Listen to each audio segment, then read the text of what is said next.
하나님 말씀은 로마서 5장 17절에서 19절까지 말씀입니다. 로마서 5장 17절에서 19절까지. 한 사람의 범죄로 말미암아 사망이 그 한 사람을 통하여 왕노릇하였은즉 더욱 은혜와 의의 선물을 넘치게 받는 자들은 한 분 예수 그리스도를 통하여 생명 안에서 왕노릇하리로다. 그런즉 한 범죄로 많은 사람이 정죄에 이른 것 같이 한 의로운 행위로 말미암아 많은 사람이 의롭다 하심을 받아 생명에 이르렀느니라. 한 사람이 순종하지 아니함으로 많은 사람이 죄인 된 것 같이 한 사람이 순종하심으로 많은 사람이 의인이 되리라. 아멘. 첫사람 아담과 두 번째 아담이라는 제목을 가지고 이유진 목사님 말씀 증거해 주시겠습니다. 한 사람의 범죄로 말미암아 그랬습니다. 그럼 한 사람이 범죄한 게 아담 얘기인데 아담이 무슨 범죄를 했어요? 살인을 했나요? 도둑질을 했나요? 아담 처음 사람 아담 한 사람이 범죄로 말미암아. 이 범죄가 뭐냐 그러면은 19절을 보십시다. 19절에 가보면은 한 사람이 순종하지 아니함으로 많은 사람이 죄인 된 것 같이 됐습니다. 그렇다면은 17절에서 말하는 한 사람의 범죄로 말미암아 이 범죄는 순종하지 아니한 것이 범죄가 되는 겁니다. 이게 기독교적인 범죄가 아니에요. 우리 일반적으로 모든 사람이 생각하기를 죄인, 범죄자 그러면은 뭐 살인자, 무슨 뭐 강도, 그래서 감옥에 간 사람을 그렇게 생각할 수가 있어요. 근데 그거 아닙니다. 내가 뭔 죄를 졌는데 나보고 죄인 하냐 그것도 기분 나쁘다고 그랬는데 아니요. 하나님의 말씀을 순종하지 않은 것. 하나님이 예배하라고 인간을 창조했는데 하나님이 예배하지 않은 죄, 그게 지옥 갈 죄거든요. 그 잘 모르는 거예요. 그래서 모르는 사람을 알게 해줘야 되는데 그 알려주는 방법이 뭐냐면 복음을 전하는 거예요. 예수 믿어야 된다 하는 논리가 거기에 있는 줄로 믿습니다. 오늘 성경 로마서 5장을 중심해서 첫사람 아담과 둘째 아담 그랬습니다. 그럼 뭐 아담이 또 태어났나요? 오늘 로마서 5장에서 말씀하는 바는 둘째 아담은 바로 예수 그리스도를 가르치고 있습니다. 첫사람 아담은 불순종했는데 두 번째 사람 아담은 하나님의 말씀을 잘 순종했습니다. 그래서 한 사람 불순종으로 인해서 죄가 들어왔고 죄로 말미암아 모든 사람이 죽음에 이르렀는데 한 사람 예수 그리스도로 말미암아 그가 하나님께 순종함으로 모든 사람이 의로움을 얻게 되고 영생하게 됐다는 진리를 말씀하고 있는 줄로 믿습니다. 근데 처음 사람 아담 에덴 동산에서 아담을 생각해 보십시다. 아담이 살던 동네는 어땠을까요? 세종시 같을까요? 서울 같을까요? 제가 세계를 다 돌아다녀 보지 않았는데 그래도 사람 살기 좋은 동네에는 환경이 좋은 동네더라고요. 공해가 없는.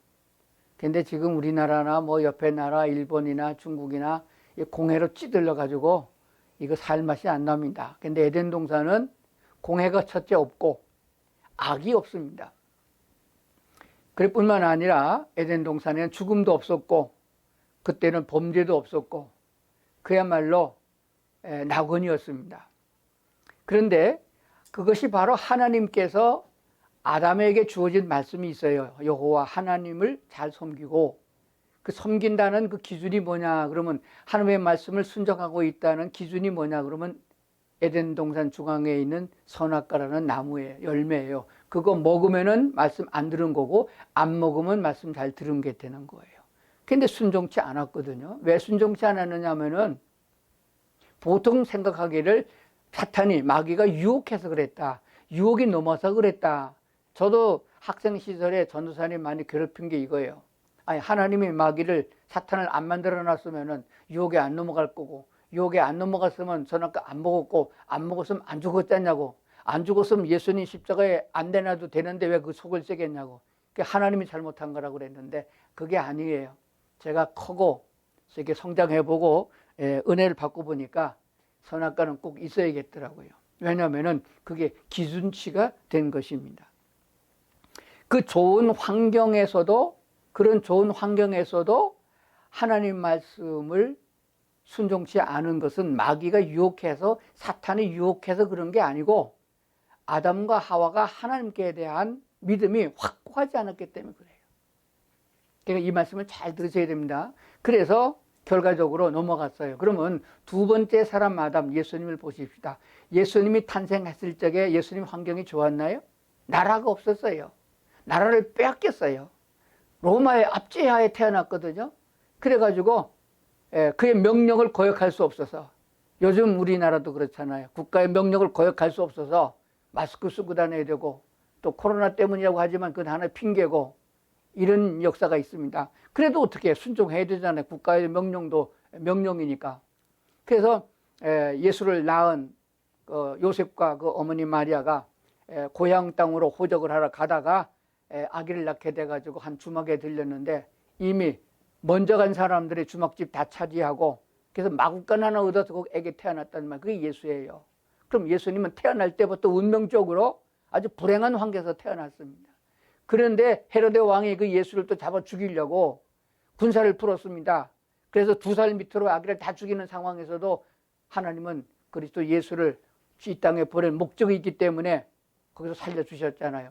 이렇게 악조건 속에서 예수님은 살았어요. 그래서 예수님은 병자도 고치고 귀신을 쫓아내고 좋은 일도 많이 하셨지만, 그래서 칭찬도 받았지만은 예수를 잡아 죽이려는 무리들이 너무 많아가지고 결과적으로 십자가에 못 박혀서 고난당하는 이런 가운데 있었습니다. 이런 아주 극한 환경 속에서도 예수님은 하나님의 말씀을 순종했단 말이에요. 어떻게 순종했나요? 그것은 하나님됨을 예수님은 알기 때문이고, 그에 대한 믿음이 확고했기 때문이라고 믿습니다. 그래서 마지막 자기가 죽어야 되는 그런 환경 속에서 하나님께 기도하기를, 아버지요, 할 수 있으면은 십자가에 매달려 죽는 것만은 면해 주십시오. 이 잔을 면하게 주십시오. 그렇게 했으나 3번씩이나 기도했는데 하나님은 응답이 없어요. 살려주겠다는 응답도 없었고, 그냥 죽으라는 응답도 없었고. 무슨 말이에요? 이미 구약 성경부터 예언되기를 너는 십자가에 못 박혀 죽음으로 인류를 구원할 수 있는 사명이 있다고 하는 것을 알기 때문인 것입니다. 그때 예수님이 대답이 뭐였어요? 하나님을 원망한 게 아닙니다. 도망간 것도 아니에요. 내 뜻은 이러하지만은 아버지의 뜻이 그렇다면은 아버지의 뜻대로 하시옵소서. 이게 온전한 순종이에요. 생명까지 담보한 것이 온전한 순종입니다. 왜 예수님을 마지막 아담, 다른 아담으로 비유해서 말씀하셨느냐? 환경 때문에 하나님 말씀을 듣지 않는 게 아닙니다. 환경이 열악해서 하나님 말씀을 불순종하는 게 아니에요. 예수님을 보세요. 그런 악조건 속에서도, 그런 불행한 환경 속에서도 아버지의 뜻이라면 순종하겠다, 이런 믿음을 가진 것을 오늘 우리에게 보여주신 거예요. 어떻게 그렇게 할 수 있었느냐? 예수님은 성령님의 인도를 받는 사람이었습니다. 그럼 예수님만 성령 인도를 받았나요? 우리도 성령 인도를 받고 있는 거예요. 누구 덕분에? 예수님의 십자가의 보혈의 공로를 믿고 예수님의 나의 구주로 영접한 사람은 거듭난 사람이요, 거듭난 사람은 성령의 인도를 받게 되어 있습니다. 그래서 오늘 이 시간에는 예수님께서 어떻게 사탄의 유혹을 물리치고 예수님의 하나님의 말씀을 온전히 순종할 수 있느냐 하는 모습을 마태복음 4장에서 볼 수 있습니다. 다 아는 얘기니까 마태복음 4장 펴놔도 되고 그냥 얘기 들으면 됩니다. 마태복음 4장은 예수님께서 마귀에게 시험을 받아서, 광야에서 시험을 받아서 아주 곤양스러웠던 그런 적이 있습니다. 3번이나 시험을 받았는데 예수께서 그 시험을 다 물리치신 얘기예요. 자, 그건 어떻게 된 거냐 하면 마태복음 4장 1절에 있는 말씀을 보면은 이렇게 되어 있습니다. 예수께서 성령에 이끌려 마귀에게 시험을 받으려 광야로 가셨다, 이렇게 시작하고 있습니다. 그러면 사탄, 에덴 동산에서 처음 사람 아담과 하와를 유혹하고 미혹해서 죄를 짓게 만든 그 사탄은 지금도 우리 가운데 역사하고 있는 거예요. 그분이 하나님의 아들로 오셨던, 아들이라는 칭호로 오신 예수님까지 시험대에 올려놨는데 우리라고 시험 안 하겠어요? 목사라고 시험 안 하고 집사라고 시험 안 합니까? 다 시험합니다. 시험에 넘어가게 돼 있어요. 그러면 이 시험에 안 넘어가려면 어떻게 되느냐? 오늘 마태복음 4장에서 예수님께서 시험을 이긴 장면을 잘 생각해 봐야 됩니다. 40일을 밤낮으로 금식하셨다. 저는 40일 금식을 못 해봤어요. 최장 20일을 해봤는데, 일주일 해보고 또 열흘 해보고 20일까지밖에 못했어요. 죽을까 봐. 그런데 20을 했는데도요, 엄청 힘들고요. 죽을 것 같아요. 열을 넘어가면 눈에 보이는 게 먹는 것밖에 안 보이더라고요. 근데 예수님께서 40일을 밤낮으로 줄이셨는데 얼마나 배가 고프셨겠어요. 근데 광야로 갔으니까 먹을 게 없잖아요. 금식을 끝났는데도 먹을 게 없는 거예요. 죽도 없고 물도 없는 거예요. 그때 마귀가 예수님을 끌고 가서 시험한 거. 제일 먼저 시험이 뭐예요? 돌로 떡을 만들어 먹으라 그랬습니다. 이 문제는 우리 다 들었던 얘기예요. 자, 물어보십시다. 예수님은 곧 하나님의 아들이고 하나님께서 성령이 함께 하시는 사람이기 때문에 능력이 있잖아요. 돌로 떡을 만들어 먹을 수 있죠. 돌로 떡 만들 수 있어요? 못 만들어요? 만들 수 있습니다. 근데 왜 안 만들어 먹었나요? 안 만들어 먹은 이유가 뭐예요? 만들어 먹으면 되는데, 금식기도 끝났는데. 예수님이 이 땅에 살아가는 목적은 먹고 이 땅에서 배 터지게 먹고 즐기고 살라고 땅에 보내신 것이 아니에요. 그가 십자가의 죽음으로 우리를 죄에서 구속하기 위하여 보내신 사명이 있는 거예요. 그렇기 때문에 예수님께서는 하나님이신 능력을 그렇게 배를 불리는 데 쓰지 않았다는 사실입니다. 그럼 어디다 써야 되나요? 자, 여러분의 힘과 여러분이 갖고 있는 지식과 여러분이 갖고 있는 물질 어디다 써야 되나요?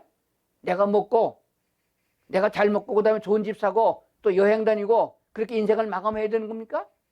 물론 그것도 필요합니다. 그런데 중요한 것은 뭐냐? 오늘 성경에서 예수님을 보고 배우는 것처럼 예수님은 해먹지 않았습니다. 왜 그러냐? 그거 하나의 기적이고 능력이고 표적이잖아요. 그런 표적을 행한다고 해서 마귀가 옳구나, 당신은 하나님이시구나, 예수 믿겠습니다, 회개하겠습니까? 회개 안 해요. 그런 표적과 능력을 행한 걸 보고도 마귀는, 사탄은 예수님 믿지 않습니다. 그러니까 영혼을 구원하는 일이 아니면 표적과 능력을 행하지 않는다. 그런 사실을 알게 됩니다. 두 번째 표적은 성전 꼭대기에 세우고 뛰어내리라 라고 말했습니다. 자, 성전 꼭대기에서 뛰어내리면 어떻게 되겠어요? 마귀가 시편에 있는 말씀을 인용해가지고 만약에 네가 뛰어내리면 어떻게 되느냐? 천사가 발을 딱 받쳐가지고 땅에 떨어져 죽지 않게 해준다. 시편에 있는 말씀들을 한 거예요. 그러니까 마귀는 성경 말씀을 가지고 또 기억을 하게 된 거예요. 성경이 있지 않느냐? 우리가 잘 알고 있는 대로 이런 말씀이 있어요. 무슨 말씀이 있나요? 너희가 무슨 독을 마실지라도 해함을 받지 아니한다. 그런 말씀이 있어요. 자, 독을 마실지라도 해함을 받지 않는다. 그렇다고 해서 쥐약을 먹으면 되나요? 안 되는 거잖아요. 그럼 그 원인이 뭐냐? 어떤 문제가 있느냐 하는 것들을 오늘 성경을 통해서 보게 됩니다. 만일 내가 하나님의 아들이어든 뛰어내리라 기록되었으되 그가 너를 위하여 그의 사자들을 명하시리니 그들이 손으로 너를 받들어 발이 돌에 부딪히지 않게 하시리로다. 시편 91편 92절에 있는 말씀이에요. 그래서 예수님 뭐라고 했어요? 예수님께서는 주 너의 하나님을 시험하지 말라. 그거 뭐 해보나 안 해보나 어떻게 되겠어요? 멀쩡한 사람이 뛰어내면 죽죠. 터져 죽습니다. 그런데 우리가 극한 환난 속에서 어쩔 수 없이 신앙생활하고 세상 사는 동안에 그런 위치에 있어서 어저께 어느 복합 상가에서 불이 나 30층이 넘는 빌딩에서 불이 났는데, 그 아파트에 불이 났는데, 만약에 거기서 우리 그리스도인들이 뛰어내려야 될 그런 입장에 있다 그러면은, 그래야 될 것 같으면은 하나님께서는 어떤 방법으로든지 간에 살려줄 것을 우리는 믿습니다. 아멘. 안 나오시네요. 그건 제 얘기가 아니에요. 사자굴 속에 던졌어도 하나님이 구해주셨고, 칠반하도 뜨거운 유황불 속에도 건져낸 하나님이 홍해 바다라고 해서 우리를 건지지 못하는 하나님이 아니신 겁니다. 하나님의 소명이 있는 동안에는 우리가 이 땅에 살아가면서 하나님의 뜻을 행해야 되는 그 순간에는 하나님이 어떤 환난 속에도 우리를 건질 것을 믿습니다. 그러나 마귀 앞에서 그렇게 표적과 이적을 행해서 뛰어내리는데 천사가 발을 딱 받쳐갖고 아주 멋있게 구름을 태워가지고 다치지 않게 해줬다. 그런다고 마귀가 그걸 보고 대단한 능력입니다, 내가 예수님 믿겠습니다, 그렇게 하는 게 아니에요. 그 영혼은 구원되는 거 아닙니다. 그러니까 하나님 쓸데없이 시험하지 말라. 하나님은 시험해 볼 것도 없다. 하나님은 내 편이시니 나는 어떤 두려움을 만나도 두려워하지 않는다. 어떤 위경을 당해도 겁내지 않는다 하는 확신을 가지고 있어야 된다는 것을 말씀하고 있습니다. 세 번째는 온 천하 만국과 영광을 다 보여주면서 이르되 만일 내게 엎드려 경배하면 이 모든 것을 내게 준다라고 했습니다. 이게 유혹이에요. 이거 준다, 한 자리 준다, 또 뭐 대박을 터뜨리게 해준다, 운명이 그냥 확 바뀌게 해준다, 이런 유혹들이 있는데 그것도 쓸데없는 짓이에요. 예수께서 뭐라고 말씀하셨습니까? 사탄아 물러가라. 기록되었으되 주 너의 하나님께 경배하고 다만 그를 섬기려 하였느냐. 신명기 6장에 있는 말씀 가지고 말씀으로다가 그를 대항했습니다. 근데 사탄이 이렇게 아주 100%로 거짓말을 한 건 아니에요. 천하만국을 다 내게 준다. 이건 내 거다. 어느 정도 그건 맞는 말이기지만 진짜는 아니에요. 왜냐하면 본래 하나님이 이 세상 천지에 천하만물을 다 만드시고 에덴 동산에 아담과 하와를 두시고 그리고 그 모든 만물을 사람에게 줬어요. 네가 다스리고 정복하라. 그러니까 온 우주 만물의 주인은 본래 사람이에요. 하나님이 사람에게 줬습니다. 그런데 사람이 하나님의 말씀을 순종치 아니하고 하나님의 동산에 쫓겨났기 때문에 그 권세가 마귀에게 넘어간 거예요. 그러나 마귀에게 영원히 준 게 아닙니다. 잠깐 준 것이에요. 왜 그런가요? 그러므로 사탄은, 그리고 사탄의 그 쫄게 따라다니고 있는 사자들, 그 귀신들은 인간에게 생사화복을 가끔가다 좀 줄 수도 있어요. 무당한테 굿하면 병이 날 수도 있고요. 또 고사를 잘 지내게 되면 복이 좀 오는 것 같기도 하는 것도 있어요. 그러나 영원한 것은 아닙니다. 잠시 동안 뿐이에요. 왜냐하면 이 마지막 하나님의 나라도 우리들의 것입니다. 하나님의 선택된 백성들의 것이기 때문에 사탄의 말이 아주 맞는 건 아닙니다. 그래서 비슷하게 거짓말로 속이는 것이 사탄입니다. 절대로 속으면 안 됩니다. 뭐라고 했습니까? 오직 하나님만 섬기라고 성경에 말씀하셨다. 오나 네가 사탄인 걸 내가 알고 있고 네가 나를 유혹하는 걸 알고 있다. 그런데 내가 내게 엎드려 경배한다고 이것을 얻겠다고 내가 네 말을 듣겠느냐? 아니다. 난 하나님 말씀만 듣는다. 우리가 인간의 지은 목적은 여호와 하나님을 찬양하고 하나님을 예배하기 위해서 만든 존재이니까 나는 하나님만 섬겨야 된다.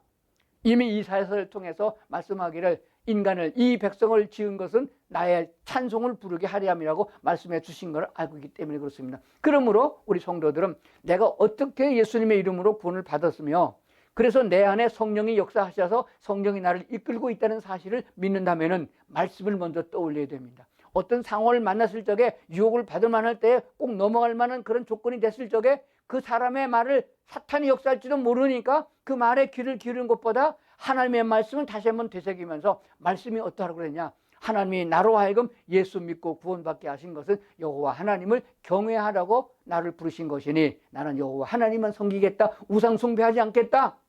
신사 참배하지 않겠다. 어떤 우상이 나를 유혹해도 나는 거기에 절하지 않는다. 목숨을 내놓은 한이 있더라도 절하지 않는다. 이런 믿음을 가져야 할 줄로 믿습니다. 자, 이제 본문으로 다시 돌아가 봅니다. 자, 한 사람이 범죄함으로 말미암아 온 세상에 죄가 들어왔는데 한 사람 예수 그리스도로 말미암아 의가 들어와서 어떻게 됐죠? 의가 들어왔기 때문에 하나님 앞에 우리가 살아가고 있는 것입니다. 그러므로 사탄이 예수님을 시험할 적에도 성령에 이끌리며 예수님이 광야를 갔다고 그랬어요. 그러면 시험을 받는 자리에도 성령이 계신다는 것이에요. 우리가 잘 알고 있듯이 구약 성경에 보게 되면 이스라엘 백성이 다른 나라의 포로로 잡혀갔던 적이 있어요. 애굽에 가서 400년 종살이 할 적에도 하나님이 거기 계셨으며 이스라엘 백성들, 유대 백성들이 바벨론의 포로로 잡혀갔을 적에도 하나님이 거기 계셨어요. 우리가 성경을 보면 다 그 기록되어 있지 않습니까? 그걸 우리가 보여주는 이유가 뭐예요? 우리가 고난스러울 적에도 심지어 유다 백성들이 여호와를 버리고 하나님을 섬기지 않고 우상 숭배해가지고 하나님이 바벨론을 들어서서 유다를 망하게 하고 포로로 잡혀갔습니다. 그래서 죄를 져서 거기서 고난을 당하고 있는 그 순간에도 하나님이 함께 계신단 말이에요. 내가 죄를 지고 죄악 가운데 빠져서 고난 당할 적에도 하나님이 나를 떠난 게 아니고 하나님이 나와 함께하는 사실을 믿으셔야 됩니다. 그 말은 그 고난 속에서 우리가 돌아서서 하나님께로 돌아오라는 것이지 하나님이 우리를 벌 주는 건 아니라는 것을 믿으셔야 합니다. 그렇기 때문에 우리가 예수 그리스도로 말미암아 이방인은 우리가 구원을 받아 하나님의 자녀가 됐으면은 어떻게 살아야 되느냐? 인간으로 오셨던 예수님이나 성령에 아주 충만했던 베드로나 바울 사도와 같이 성령의 인도를 받는 성도들이 되어야 할 줄로 믿습니다. 분명한 사실은 성령에 이끌리고 있다는 것, 성령이 내 안에 계신다는 것, 그가 내게 지금도 말씀하고 있는데 내가 세상의 유혹에 빠져서 귀를 그쪽으로 기울이기 때문에 그 말씀을 못 듣고 있는 것 뿐입니다. 그러나 우리가 조금만 정신 차리고 하나님께로 얼굴을 향하면, 하나님께로 얼굴을 돌리면은 성령 하나님의 음성을 듣게 된다는 사실입니다. 그리고 시험은 반드시 승리한다는 사실을 믿으셔야 됩니다. 그 마귀가 40일 동안이나 금식한 예수님은 이겼나요? 결국 패했어요. 예수를 잡아 죽인다고 해서 결국 십자가에 못 박았어요. 그럼 그들이 이겼나요? 아닙니다.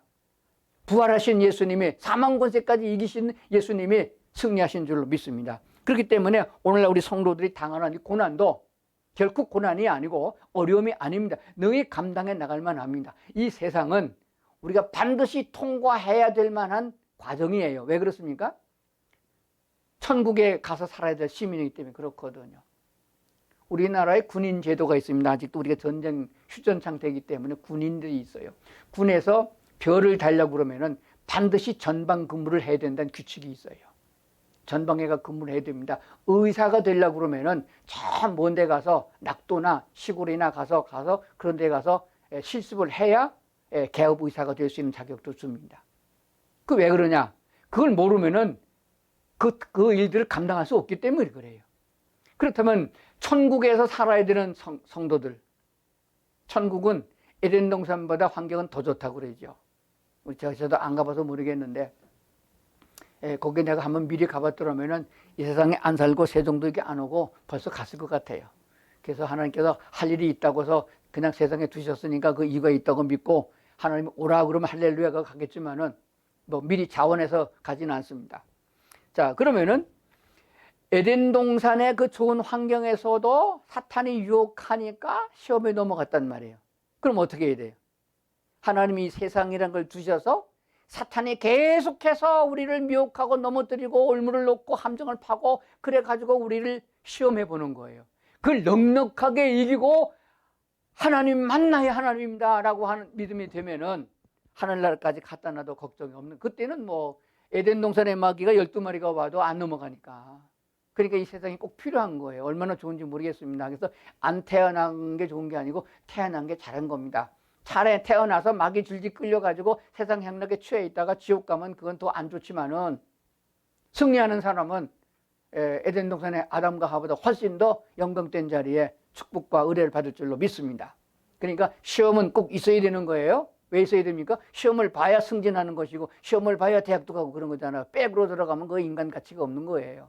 실력으로 들어가야 된다는 것입니다. 그래서 진리이신 하나님의 말씀으로 이겼습니다. 그러므로 우리는 하나님의 말씀에 귀를 기울여야 됩니다. 자, 이제 그러므로 말씀을 봐야 되는데 하나님의 말씀은 진리라고 그랬어요. 예수께서 가라사대 내가 곧 길이요 진리요 생명이라고 말씀하셨고, 요한복음 17장 17절에 보면 아버지의 말씀은 진리라고 말씀하셨습니다. 그러니까 하나님의 말씀이 진리는 말은 참이란 말이고 옳다는 거거든요. 그러니까 하나님의 말씀만 옳은 것이에요. 이 세상에 있는 사람이 다 다수가 일로 투표해가지고 예수는 필요 없다, 교회당은 헐어야 된다, 그렇게 결의했다고 그래서 하나님이 없는 건 아니에요. 하나님의 말씀이 틀린 게 아닙니다. 하나님의 말씀이 진리인 줄로 믿습니다. 다당성이 있고 아주 이건 윤리와 도덕적으로 옳다 하더라도 그게 진짜 진리는 아닙니다. 하나님의 말씀이 진리니까 우리 말씀에 귀를 기울여야 돼요. 그러니까 성경을 다 66권을 다 설교하려고 그러면은 제가 지금 50년 가까이 설교하고 있는데 50년 동안 밤새도록 다 설교해도 다 못하잖아요. 그래서 오늘 중요한 거 두 군데만 보고 설교를 마치려고 생각합니다. 요한 1서를 보겠습니다. 요한 서신이라고 합니다. 성경을 보면 신약과 구약으로 나누고 특별히 우리가 살고 있는 신약 시대에는 복음서가 앞에 마태, 마가, 누가, 요한복음이 있고 그 다음에 요 교회 역사, 사도행전이 있습니다. 그리고 나머지는 다 서자가 붙었어요. 고린도 전서, 후서, 로마서 서자가 붙었어요. 서자는 글서자입니다. 편지란 뜻이에요. 하나님의 종들이 예수를 구주로 영접하고 전도 생활도 하고 봉사활동도 하고 이웃을 사랑하는 신앙의 생활을 하는 성도들에게 어떻게 믿는 것이 잘 믿느냐 하는 것들을 알려주기 위해서 쓴 편지가 됩니다. 그래서 이 서라고 되어 있는 것을 자꾸 읽으면은 내가 무엇을 하고 무엇을 하지 말아야 되는 것을 알려주십니다. 그래서 알려준다 하더라도 우리가 그것을 준행하고 순종하기는 어려워요. 왜 어렵습니까? 할 능력이 없기 때문에 그래요. 또 마귀가 방해를 놓기 때문에 그렇습니다. 그럼 어떻게 해야 됩니까? 능히 이기신, 사망 권세까지 이기신 하나님, 그 성령 하나님이 우리와 함께 계시니까 그 하나님의 도움을 받도록 성령의 나를 도와주셔서 능히 이기게 하시옵소서. 능히 좋은 말씀, 하나님의 진리의 말씀은 따라가게 하시고 마귀의 말은 안 따라가게 하시옵소서. 이게 기도할 적에 하나님의 능력을 주셔서 행하게 되는 것입니다. 그래서 행함은 똑같은데 불교 신자나 예수 안 믿는 사람이나 교회 다니는 사람이 행하면 다 똑같은데 결국은 달라져요. 왜 달라지느냐? 자기가 행한 거하고 성령이 인도한 대로 행하는 건 다른 거예요. 성령이 인도하는 대로 하면 승리하게 될 뿐만 아니라 그 영광을 하나님께 돌리게 되는 것이고 마침내 하늘나라에서 우리는 상급을 받는 자리에 들어가게 된다는 사실을 믿으셔야 합니다. 요한일서 2장 16절 보겠습니다. 여기 이 화면에도 나오나요? 화면 보시고 이걸 보셔야 제가 설명하기 좋습니다. 자, 처음에 이렇게 말씀하고 있습니다. 이 세상에 있는 것 그랬습니다. 이 세상이나 15절을 거기 안 나오나 15절 제가 먼저 보겠습니다. 이 세상이나 세상에 있는 것들 사랑하지 말라. 누구든지 세상을 사랑하면 아버지의 사랑이 그 안에 있지 아니하니. 성경을 읽을 때 성경 한 구절만 뜯어 가지고서 아주 그냥 옳으니 그러니 하고 씨름하는 사람들이 있어요. 그거는 성경을 잘못 부른 사람들이에요. 성경은 앞뒤 문맥을 잘 보고 이 말씀이 어디에 적용되는 말씀인가 하는 것을 알고 믿어야 됩니다. 이 15절은 16절, 17절을 해석하게 주신 거예요. 근데 15절만 띄워놓으면 이 성경은 틀린 거예요. 왜 틀렸느냐? 성경이 오늘 세상이나 세상 것들 사랑하지 말라? 누구든지 세상을 사랑하면 아버지의 사랑이 없다 그랬는데 예수님이 뭐라고 그랬어요? 요한복음 3장 16절에 하나님이 세상을 이처럼 사랑하사 독생자를 주셨으니 하나님도 이 세상을 이처럼 사랑하사 그랬는데 왜 세상을 사랑하지 말라고 그랬냐 이거예요. 이게 틀리잖아요. 그 말씀과 이 말씀은 문맥이 다른 거예요. 잘 알으셔야 됩니다. 오늘 말씀은 15절은 이 세상이나 세상에 있는 것을 사랑하지 말라. 사랑하면 하나님의 사랑이 그 안에 없다. 이 말씀은 16절, 17절을 해석하기 위해서 주신 말씀이에요. 그럼 16절에 가서 보겠습니다. 뭐죠? 이는 세상에 있는 모든 것이 육신의 정욕과 그랬습니다. 이 세상에 있는 모든 것 다 포함한 거예요. 아내나 남편이나 자식이나 재물이나 이 세상에 있는 부귀영화나 이 모든 것 다 이 세상에 있는 것들은 무엇 때문이냐? 육신을 위해서 있다. 육신의 정욕과 안목의 정욕과 이생의 자랑이니 이생이라면 이 세상의 자랑거리니 이건 다 아버지께로부터 온 게 아니고 세상으로부터 왔다 그랬습니다. 이게 오른쪽에 있는 거 보세요. 오른쪽 화면. 자, 이게 이제 우리말 성경인데 정욕 그러니까 잘 이해를 못 해요. 근데 제가 여러 성경을 봤는데 우리 한국 사람이 맞도록 번역된 거는 공동 번역이에요. 공동 번역이 천주교에서 많이 보거든요. 근데 천주교 사람들은 왜 예수를 안 믿나요? 믿는다고 그랬는데 믿는 게 아니거든요. 왜 그렇습니까? 성령의 역사가 없어서 그래요. 성령의 이끌림을 받는 사람만이 그 말씀을 진리로 받아들이게 되는 거거든요. 그래도 성경 번역은 잘했어요. 그러니까 이 성경 번역을 잘한 걸 보면서 우리가 성령 인도를 받으면 제대로 간다 그 말입니다. 자, 육체의 정욕을 육체의 쾌락으로 본 거예요. 하나님이 우리에게 육체를 주셨어요. 지체를 주셨어요. 오장육부를 주셨습니다. 이것 가지고 하나님의 일을 하는 사람, 하나님을 영롭게 하는 데 쓰여야 되는데 쾌락을 썼다 이거예요. 내가 쾌락적으로 육체를 삼으면 안 된다. 그 다음에 안목에도 눈으로 보는 정력, 눈으로 죄 짓는 게 얼마나 많아요. 그런데 눈으로도 쾌락을 쫓는다 그렇게 말했습니다. 이거 다 자세하게 꼬집어서 얘기를 하게 되면은 시간이 가는 거니까 그건 넘어갑니다. 그 다음에 이생의 자랑을 재산을 가지고 자랑하는 거 그랬습니다. 세번역 성경을 봤더니까 이 세상에 살림살이 자랑하는 거 그랬습니다. 남자들은 뭐 자랑하나 보면 자동차 자랑을 많이 하더라고요. 젊은 사람들은 바이크 타는 거. 저도 그거 한번 타려고 소원을 했는데 우리 집사람 때문에 근처도 못 갔어요. 그거 타면 병신 된다고 그래가지고. 그건 뭐 한 300만 원에서 살만한 여유가 되면 살만한 사는 거지. 한 번도 만져보지도 못했습니다. 자동차, 남자들은 자동차 지나가면 저거 이거 독일 째인데 저건 뭐 어디 째인데 그럽니다. 저도 내려오면서 저거 그 동그라미 있는 거 좋은 건데 나 그랬는데. 여자들은 뭐 자랑하나요? 가방 자랑하더라. 가방. 아이고. 나는 그저 가방 보면은 무슨 똥 하는 가방 보니까 그저 바자회 할 때가 뭐 5,000원짜리인데 뭐 100만 원짜리라고 좋아한다. 이런 거 자랑하는 거. 여러분 자랑할 거 뭐 있습니까? 어떤 사람은 지 남편 자랑하고 만화님 자랑하고 자식 자랑하고 그랬는데 그 자랑은 바뀌게 돼 있습니다. 나중에 가보면 자식 새끼 그 필요 없다고 그러고, 딸 자랑하던 딸 바보와 아빠들이 나중에 그 딸 시집 가보니까 이 딸 필요 없다고 그러고 그래요. 그 변하게 됩니다. 그러니까 이 세상에 재산 가지고 산 거, 이 세동 사람들은 요즘에 만나면 그 얘기 자랑한다면서요. 아파트 샀는데 그게 2억 올랐다고 그러고, 뭐 1억 올랐다고 그러고, 뭐 그게 몇 채가 있다고 그러고, 뭐 그런 거 자랑하는데, 그런 건 다 아버지께로부터 온 게 아니고 세상으로부터 온 거예요. 아버지께로 온 것만 가치가 있고, 세상으로 온 것은 내가 죽을 적에 세상같이 가는 겁니다. 앞에가 5천 채가 있어도 내가 죽을 적에 내게 안 됩니다. 자랑해봤자 아무짝에 소용없습니다. 제가 목회생활 담임 목사만 40년을 했는데, 그때 초상집 장례식 많이 치렀습니다. 화장터에까지 갔습니다. 근데 두 종류의 사람이 있어요. 저 어머니 90 넘어서 돌아가셨는데, 금반지, 누런 금반지 2개 끼고 있는데, 죽었으니까 그거 필요 없잖아요. 그거 빼는 자식도 있고, 끼고 가라고 넣어놓고 화장터에 보내는 부모도 자식도 있더라고요. 어느 자식이 잘난 자식이에요? 어느 게 맞는 거예요?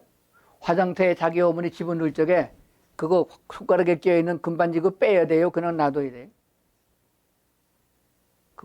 물으면 대답이 각도죠. 그걸 왜 거기다 불태우냐고. 그걸 빼갖고 자식들 속이 되겠으면 그 부모님도 원할 거라고 하는 사람도 있고, 마지막 가시는데 얼마나 좋았으면 평생 끼고 사시는데 죽을 때까지 그거 끼고 가시라고 주고. 그러면 그거 어머니가 그거 끼고 죽어서 천국까지 지옥까지 천국까지 가는 게 아니고, 나중에 태운 다음에 그 화장에 일하는 사람이 방문에 찢다가 그거 건져서 수입 잡는 거예요. 그 부수입인데 그것도 괜찮죠 뭐. 금이빨도 빼가는 자식도 있다고 그러더라고요. 금이빨도 뺀지가지고 죽었으니까 뭐 빼갖고 그 돈으로 쓴다고. 별 사람 다 있어요.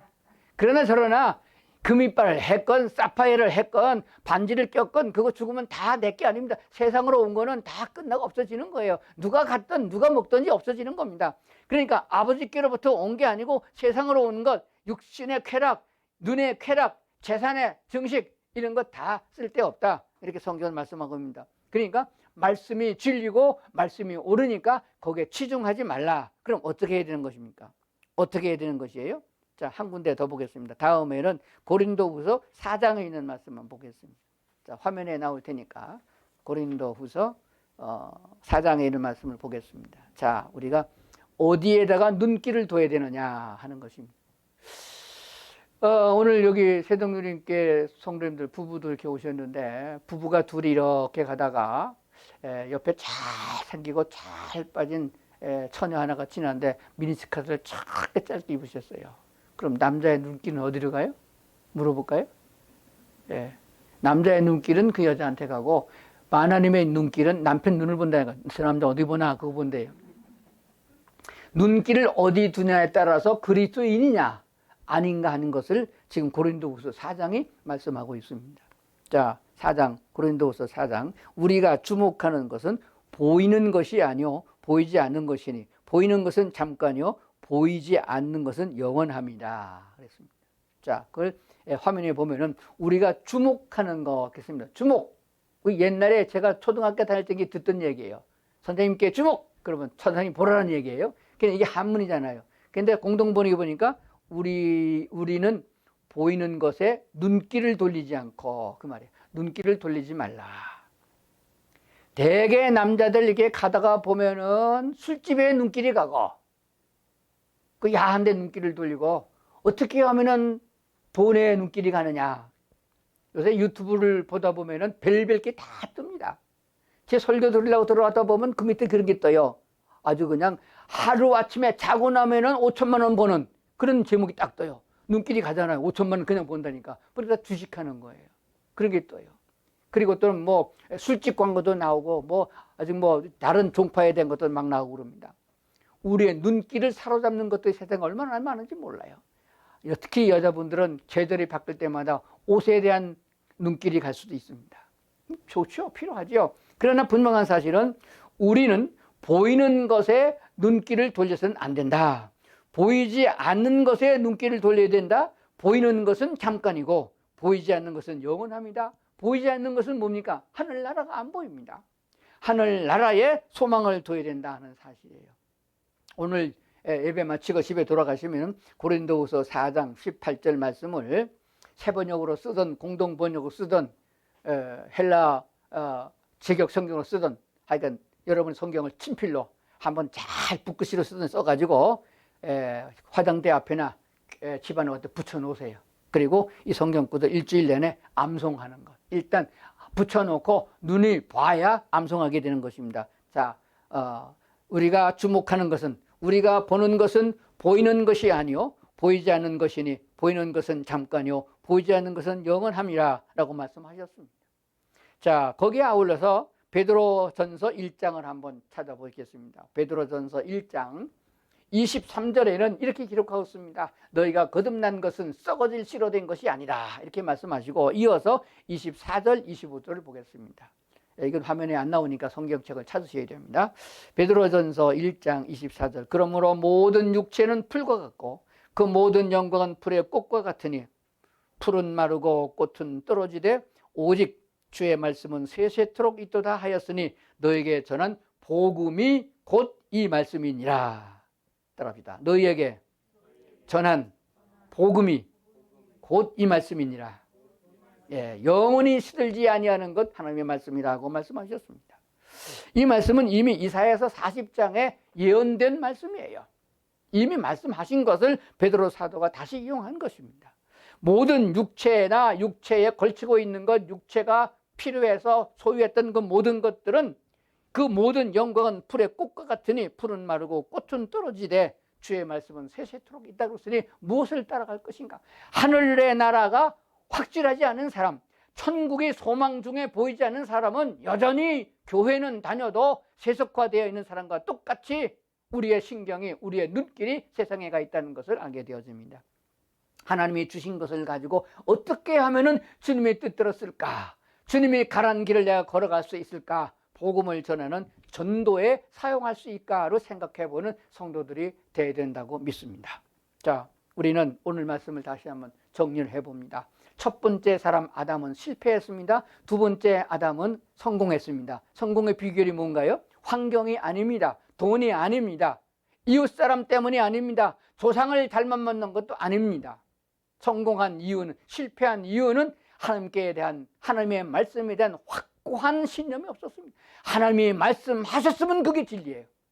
그 진리를 따라야 되는데 하나님께 말씀에 대한 신뢰가 없었고, 두 번째 사람 아담은 울부짖으면서 이마에서 떨어지는 땀방울이 병을같이 간절하게 아버지 하나님 어떻게 하든지 간에 십자가를 모면케 하시옵소서라고 3번씩이나 기도했으나 하나님이 말씀하신 바가 진리라고 하신 그 말씀을 생각하고 내 뜻대로 말고 아버지 뜻대로 하소서라고 했더니 죽음의 고난은 있었으나 부활의 영광이 있었음을 우리는 기억해야 됩니다. 그러므로 변하지 않은 진리의 말씀, 하나님의 말씀이 우리를 구원하고 그 말씀이 우리를 시험에서 이기게 하고 그 말씀이 하늘의 소망으로 이어진다는 것을 기억한다면 우리 그리스도 예수 안에 있는 사람들은 다 승리하게 될 줄로 믿습니다.